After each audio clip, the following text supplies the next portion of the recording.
Assalamu alaikum ji. My name is Umer Rehman and I'm the program in charge for the fashion program at Indus Valley School of Art and Architecture.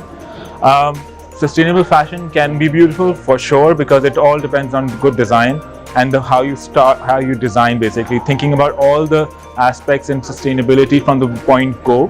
And so nothing is impossible. It's just a matter of rethinking and re-looking at how you start and how you end.